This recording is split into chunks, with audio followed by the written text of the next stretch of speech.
الحمد لله نحمده ونستعينه ونستغفره ونؤمن به ونتوكل عليه ونعوذ بالله من شرور أنفسنا ومن سيئات أعمالنا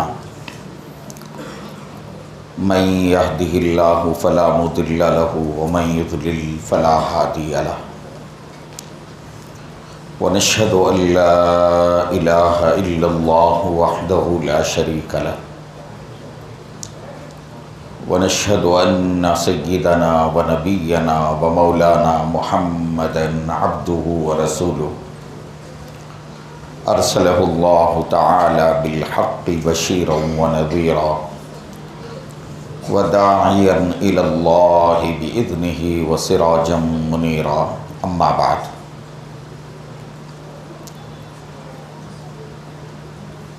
فقد قال رسول الله صلى الله عليه وسلم اللهم إنا نسألك علما نافعا وقال رسول الله صلى الله عليه وسلم اللهم إني أعوذ بك من علم لا ينفع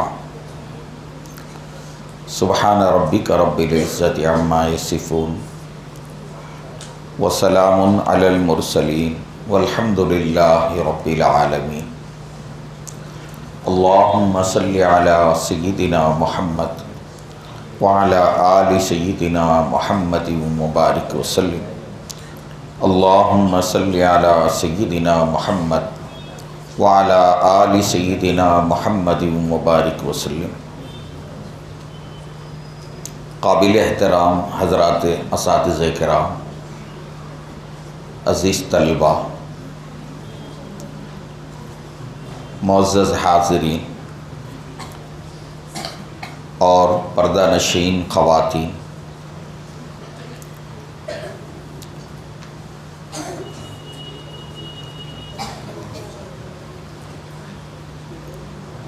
میں نے نبی کریم صلی اللہ علیہ وآلہ وسلم کی دو دعائیں اس وقت پڑھی ہیں۔ نبی اکرم صلی اللہ علیہ وسلم دعاؤں کا کثرت سے اہتمام فرمایا کرتے تھے۔ ایک تو نمازوں کے بعد دعا کثرت سے کرتے تھے، میری طرف دیکھو، اور نمازوں کے علاوہ بھی مختلف موقعوں پر دعاؤں کا آپ اہتمام کرتے تھے۔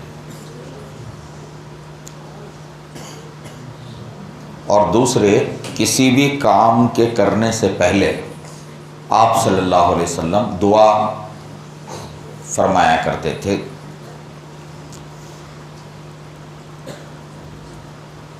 کھانے سے پہلے دعا، کھانے کے بعد دعا، بیت الخلاء میں داخل ہونے سے پہلے دعا، بیت الخلاء سے فارغ ہونے کے بعد دعا، مسجد میں داخل ہونے سے پہلے دعا، مسجد سے نکلنے کے وقت کی دعا، کپڑا پہننے کے وقت دعا، رات سونے سے پہلے دعا، اور جب سو کر اٹھا کرتے تھے تب دعا۔ بازار میں جانا ہوتا تو دعا فرماتے تھے۔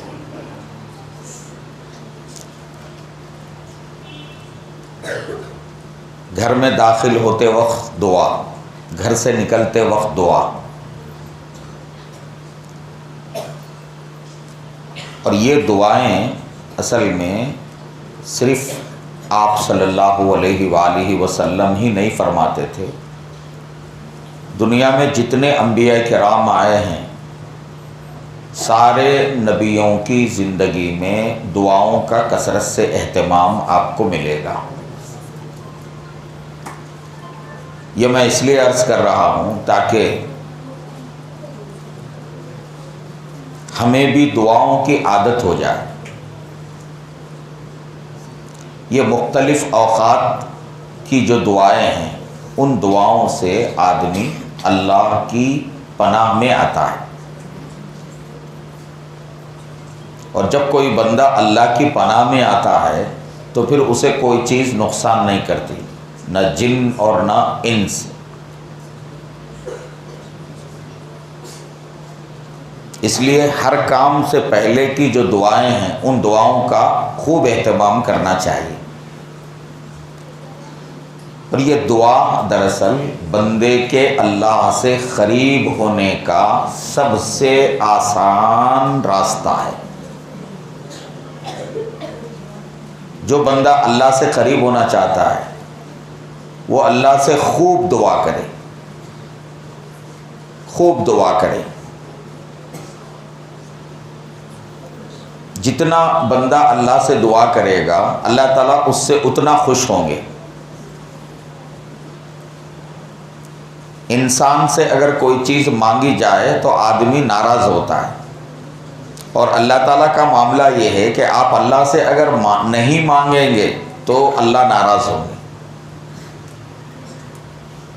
بندہ جتنا اللہ سے مانگے گا، ہماری مائیں بہنیں بھی اس پر توجہ دیں، اپنی اولاد کے لیے دعا کا اہتمام کریں، اور گھر میں پکوان سے پہلے دعاؤں کا اہتمام، ذکر کا اہتمام، اور گھر کے ہر کام میں اللہ تبارک و تعالیٰ سے مانگنے کا اہتمام۔ حضرات انبیاء کرام کو دیکھیے، قرآن مجید میں اللہ تعالیٰ نے نبیوں کی دعائیں کثرت سے ذکر فرمائیں۔ حضرت ابراہیم علیہ السلام اللہ کے حکم کو پورا کرتے ہوئے جب اپنی بیوی اور اپنے شیرخوار لڑکے کو مکے کے بے آب و گیاہ میدان میں، جنگل و بیابان میں چھوڑ کر جانے لگے، دعا فرمائیں، ربنا انی اسکنت من ذریتی بواد غیر ذی زرع عند بیتک المحرم۔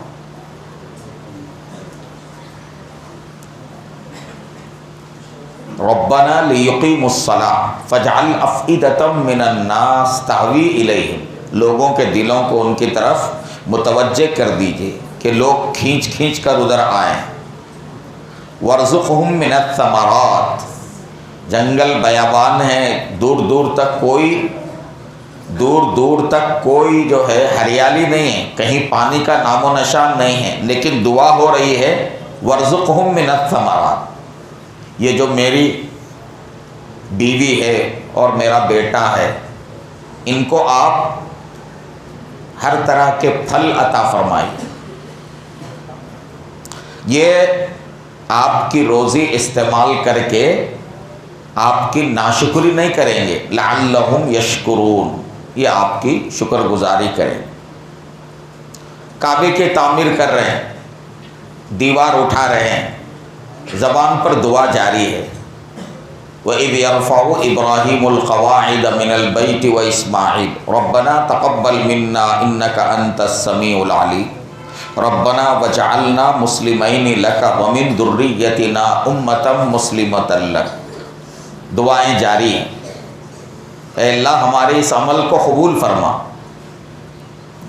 اسی وقت یعنی کعبے کی تعمیر ہی کے وقت اللہ کے نبی حضرت ابراہیم نے دعا فرمائی تھی، اے اللہ ان عربوں میں انہی میں سے ایک نبی کو بھیجیے، وَابْعَثْ فِيهِمْ رَسُولًا مِّنْهُمْ، ہمارے نبی کے لیے حضرت ابراہیم علیہ السلام نے دعا فرمائی، اللہ نے ان کی دعا قبول فرمائی۔ اسی لیے ہمارے نبی صلی اللہ علیہ وسلم فرماتے تھے انا دعوت جدی ابراہیم، میں اپنے جد امجد ابراہیم علیہ السلام کی دعا کا نتیجہ ہوں، آپ فرمایا کرتے تھے۔ آپ حضرت ایوب علیہ السلام کی دعا قرآن میں ملے گی، حضرت یونس علیہ السلام مچھلی کے پیٹ میں لا الہ الا انت سبحانک انی کنت من الظالمین، حضرت زکریا علیہ السلام دعا کر رہے ہیں رب لا تذرنی فردا وانت خیر الوارثین. سارے انبیاء کرام، حضرت نوح علیہ السلام کی دعائیں آپ کو سورہ نوح کے اندر ملیں گی. انہوں نے اپنی اولاد کے حق میں دعا فرمائی، اپنی قوم کے لیے دعا فرمائی. تو میرے بھائیوں بزرگوں، نبیوں کا طریقہ ہے دعا کرنا. اللہ کے جو برگزیدہ بندے ہوتے ہیں نا، ان کا طریقہ ہے دعا کرنا. اس لیے دعا کو معمولی نہیں سمجھنا چاہیے. اور یہ ہمارے بچے جو ہیں، مدرسے کے بچے، چھوٹے چھوٹے معصوم بچے، قرآن پڑھنے والے، 24 گھنٹے قرآن کی تلاوت کرنے والے، جب یہ بچے جو ہے نا اپنے چھوٹے چھوٹے ہاتھوں کو اللہ کی بارگاہ میں اٹھاتے ہیں نا، اور جب یہ بچے اپنے ماں باپ کے حق میں دعا کریں اور اپنے اساتذہ کے لیے جب دعا کرتے ہیں اور اپنی امت کے حق میں جب دعا کرتے ہیں، تو اللہ تعالیٰ کو ان چھوٹے چھوٹے معصوم بچوں کی دعائیں بڑی پسند آتی. اس لیے طلباء کو ہمیشہ مغرب سے پہلے 10 منٹ پہلے مسجد میں آ جائیں اور اذان تک دعا کا اہتمام. رات میں جب آپ کے اساتذہ آپ کو تہجد کے لیے بیدار کریں قرآن یاد کرنے کے لیے، تو پہلے زیادہ نہیں پڑھ سکتے، 2 رکعت یا 4 رکعت نماز پڑھ لیں، اس کے بعد دعا کریں اور پھر یاد قرآن کی تلاوت میں مشغول ہو جائے. آپ کی دعاؤں سے آپ کے ماں باپ کے مسائل حل ہوں گے، آپ کی دعاؤں سے آپ کے مدرسے کی مشکلات دور ہوں گی، آپ کی دعاؤں سے آپ کے اساتذہ کی مشکلات دور ہوں گی. خود آپ کو اللہ تبارک و تعالیٰ بہترین حافظ قرآن بنائے گا. دعائیں مسلسل.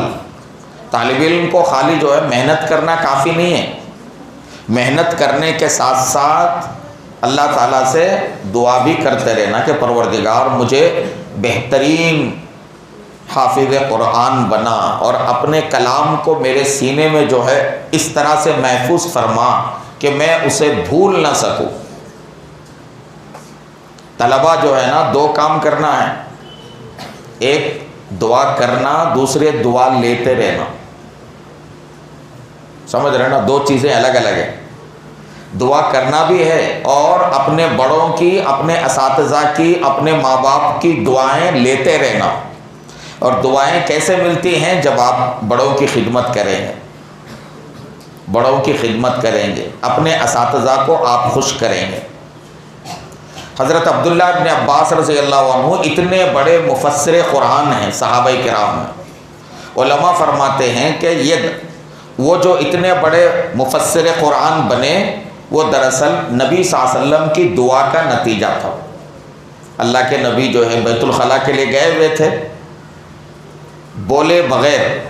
ایک تو یہ ہے کہ بھئی استاد کوئی حکم دے آپ ان کی خدمت کریں، یہ بھی بہتر ہے. لیکن اس سے بھی آگے کی چیز کیا ہے کہ استاد نے آپ کو کچھ کہا نہیں، لیکن آپ نے خود بھانپ لیا کہ استاد کو اب کیا ضرورت ہے، اور استاد کے کہنے سے پہلے ہی آپ نے وہ کام کر دیا. اس سے کیا ہوگا؟ استاد کے دل سے دعا نکلے گی. نبی صلی اللہ علیہ وسلم بیت الخلاء کے لیے گئے تو حضرت عبداللہ ابن عباس وقت سے پہلے ان کو معلوم تھا کہ آپ بیت الخلاء سے فارغ ہو کر وضو کریں گے، تو آنے سے پہلے، چھوٹے تھے حضرت عبداللہ ابن عباس، بچے تھے، تو اللہ کے نبی آنے سے پہلے ان کے لیے وضو کا لوٹا لے کر کھڑے ہو گئے. آپ صلی اللہ علیہ وسلم بہت خوش ہو گئے، بہت. اور پھر آپ کے دل سے دعا نکلی. آپ نے ان کے حق میں فرمایا اللہم علمہ الکتاب، اے اللہ اس بچے کو کتاب کا علم عطا فرما. کتاب یعنی قرآن مجید. اس دعا کا نتیجہ یہ ہے کہ وہ صحابہ کرام میں سب سے زیادہ قرآن پاک کی تشریح و تفسیر کا علم رکھنے والے تھے. ایک اور صحابی ہیں حضرت کعب ابن ربیعہ اسلمی. انہوں نے اللہ کے نبی کی دعا لینے کا انہوں نے ارادہ کر لیا کہ مجھے اللہ کے نبی کی دعا لینا ہے ہر حال میں. تو کیا کیا انہوں نے؟ اب اندازہ لگائیے. ہماری مائیں بہنیں بھی اچھی طرح سن لیں. آپ اپنے ماں باپ کی دعا لیں گی، آپ خدمت کر کے اپنے بڑوں کی دعائیں لیں گی، اور آپ اطاعت و فرما برداری کر کے اپنے شوہر کی دعا لیں گی. تو یہ دعا آپ خدمت کر کے اپنی ساس کی دعا لیں گی، اپنے خسر کی دعا لیں گی، تو یہ دعا آپ کے مستقبل کو روشن کر دے گی. مستقبل کو روشن کر دے گی. آج کل لوگ جو ہے دعا کی درخواست کرتے ہیں. اچھی چیز ہے یہ بھی کہ دوسروں سے ملاقات ہو تو آدمی اس سے دعا کی درخواست کرے، لیکن دعا کی درخواست کرنے سے زیادہ مؤثر یہ ہے کہ آدمی دعا لینے کی کوشش کرے، دوسروں کی دعا لینے کی کوشش کرے. اور یہ دوسروں کے دل سے جو دعا نکلتی ہے، دل سے جو بات نکلتی ہے اثر رکھتی ہے. پر نہیں طاقت پرواز مگر رکھتی ہے. تو دل سے جو دعا نکلتی ہے نا وہ بہت اثر کرتی ہے. اس کے لیے آدمی کو دعا لینا پڑتا ہے. دعا لینے کے لیے خدمت کرنا، دعا لینے کے لیے کسی مجبور و مظلوم آدمی کی مدد کرنا، دعا لینے کے لیے کسی پریشان حال کی پریشانی جو ہے وہ دور کرنا، اس سے آدمی کو دعا ملتی ہے. وہ جو دعا ملتی ہے وہ بہت زیادہ اثر کرتی ہے. تو حضرت کعب بن ربیعہ اسلمی رضی اللہ عنہ انہوں نے یہ سوچا کہ مجھے اللہ کے نبی کی دعا لینا ہے. تو انہوں نے کیا کیا، کیسے دعا لینا ہے؟ تو مجھے جو ہے اللہ کے نبی رات کو تہجد کے لیے بیدار ہوں گے، اور جب آپ بیدار ہوں گے تو وضو کرنے کے لیے اور بیت الخلاء کے لیے آپ کو پانی کی ضرورت ہوگی. جب آپ بیدار ہوں گے اور دروازہ کھولیں گے، پانی کی ضرورت آپ کو پڑے گی تو فوراً میں پانی پیش کروں گا. اس کے لیے انہوں نے کیا کیا، رات بھر دروازے کے باہر رات انہوں نے گزاری، دروازے کے باہر. اور ظاہر ہے کہ جس کو اللہ کے نبی کی دعا ملے تو اس کی قسمت چمکنے میں کوئی جو ہے نا دو رائے نہیں. تو رات کو اللہ کے نبی نکلے اور انہوں نے دروازے میں وہیں پڑے رہے. جو ہی تہجد میں اللہ کے نبی بیدار ہوئے، انہوں نے پانی پیش کیا. نبی رحمت صلی اللہ علیہ وسلم بہت خوش ہوئے. فرمایا کہ ربیعہ کہو، مانگو کیا مانگنا. خوشی کے عالم میں ان کی خدمت سے خوش ہو کر فرمایا کہ مانگو کیا مانگنا ہے. اللہ کے نبی سوچ رہے تھے کہ یہ بندہ جو ہے نا مال دولت کچھ مانگے گا، اور میں اس کے لیے جو ہے اللہ سے وہ دعا کروں گا، وہ اپنی دنیاوی ضرورتیں مانگے گا. تو حضرت ربیعہ نے کیا کہا، یا رسول اللہ، جنت میں آپ کی رفاقت اور آپ کی صحبت چاہیے. کیسی دعا مانگی؟ جنت میں آپ کی رفاقت چاہیے، آپ کی صحبت چاہیے. اللہ کے نبی فرمانے لگے ٹھیک ہے بھائی، یہ بات تو اچھی ہے، لیکن اور کچھ مانگو. یعنی دنیا کی کوئی چیز. ہم جیسا کوئی بندہ ہوتا تو پتہ نہیں لمبی فہرست جو ہے پیش کرتا، یہ چاہیے یہ چاہیے یہ چاہیے. حضرت ربیعہ کہنے لگے یا رسول اللہ اور کچھ نہیں چاہیے، اور کچھ نہیں چاہیے، بس جنت میں آپ کی رفاقت چاہیے. تو اللہ کے نبی نے ان سے فرمایا ربیعہ اگر یہ چاہتے ہو نا تو تم کثرت سجدہ کے ذریعے میری مدد کرو، یعنی نفل کا اہتمام کرو، نمازوں کا جو ہے اہتمام کرو. تو بہرحال میرے بھائیوں بزرگوں، اللہ کے نبی صلی اللہ علیہ وسلم کی جو دو دعائیں میں نے پڑھی ہیں، ایک دعا میں اللہ کے نبی فرماتے ہیں اللہم انی اسألک علما نافعا، اے اللہ میں آپ سے علم نافع مانگتا ہوں. اور ایک دعا میں اللہ کے نبی فرماتے ہیں اے اللہ اللہم انی اعوذ بک من علم لا ینفع، اے اللہ میں آپ سے ایسے علم سے پناہ مانگتا ہوں جو نفع نہ دے. یہ جو دعا ہے اللہ کے نبی کی جو دعائیں ہیں نا، اس میں صرف جو ہے نا دعا کرنے کی تلقین نہیں ہے، بلکہ اس میں یہ بھی ہمیں معلوم ہوتا ہے کہ بندے کو اللہ سے کیا مانگنا چاہیے، کیا مانگنا چاہیے. جیسے ربیعہ اسلمی نے مانگا تھا نا، آج کل ہمیں یہ بھی معلوم نہیں ہوتا کہ بھی کیا مانگنا چاہیے. مانگنے کی بے شمار چیز ہے، لیکن اللہ نے سورہ فاتحہ میں کیا مانگنے کے لیے کہا؟ اہدنا الصراط المستقیم. اللہ کی تعریف ہو رہی ہے، الحمدللہ رب العالمین الرحمن الرحیم مالک یوم الدین. یہ اللہ کی تعریف ہے. اتنی لمبی تمہید باندھنے کے بعد اب مانگنا کیا ہے؟ تو اللہ تعالیٰ کیا بتا رہے ہیں؟ اللہ یہ نہیں فرما رہے ہیں کہ تم مجھ سے مال مانگو، دولت مانگو، عہدہ مانگو، دنیا کی جو ہے چیزیں مانگو. یہ نہیں کہہ رہے. اللہ نے مانگنے کے لیے فرمایا کہ مجھ سے تم کو ہدایت مانگنا چاہیے. اہدنا الصراط المستقیم.